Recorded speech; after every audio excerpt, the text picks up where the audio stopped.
Hello, my dear friends. I'm Meet Shukla, and you are watching Balmurti Online in English, an initiative by Unified Growth Foundation. Today's episode, Skill, and its application is based on the Gujarati article Avdat અને તેનો ઉપયોગ, written by respected Taraben Modak. It highlights a challenge every parent faces, teaching children not just what to do, but how and why to do it. Rules without explanation often confuse children, while guidance with patience help them turn knowledge into lasting behavior. As you watch, think about how you explain rules in your own home.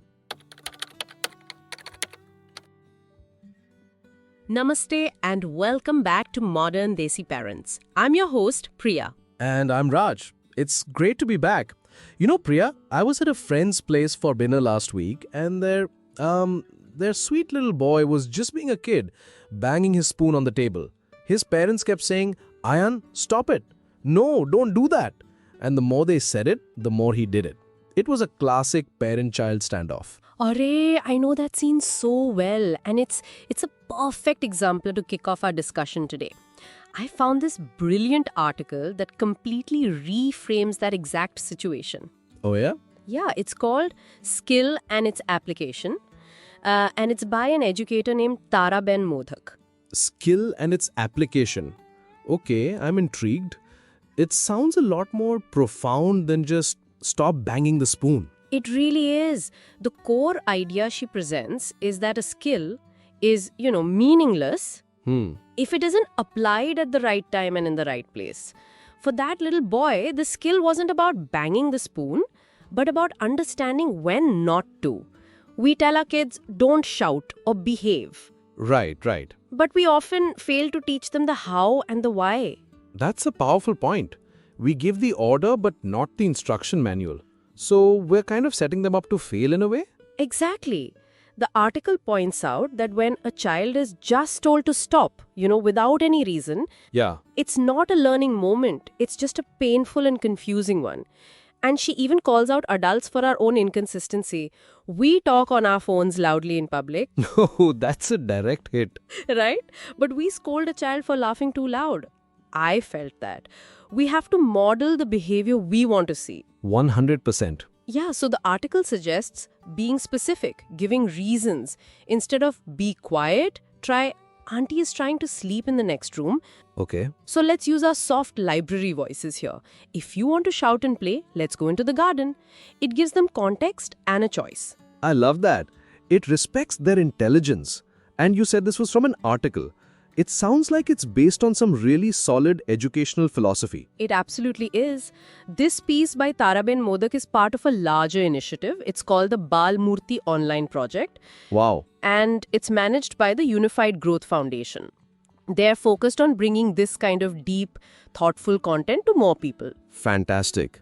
So, okay, let's go back to little Ayan. What if his parents explain the rule and he still bangs the spoon? What does the article say about that? Okay, this is where it gets really fascinating. Modak breaks down the why into a few layers. The first is a simple lack of skill. A child might literally not have the fine motor control to eat without dropping food, Okay, sure. or the vocal control to speak softly on command. We just need to demonstrate and let them practice patiently. Right. Like you can't just tell someone swim, you have to actually teach them the strokes. Okay, that makes sense. What's the next layer? So the next is a lack of understanding. This is for slightly older kids. They might have the physical skill, Right. but they don't see the point. Their mind is just asking, but why can't I make noise? And if you don't answer that why logically, like because it disturbs others or it might break the plate, then the rule feels arbitrary, so they ignore it. So you have to satisfy their intellect. Got it? But then there's the child who knows the skill, understands the reason, and still chooses to do it. Like the little rebel. Yes, the little rebel. And the article has an answer for that too. It says that this comes down to two things. First is willpower. Knowing something and doing it are different things.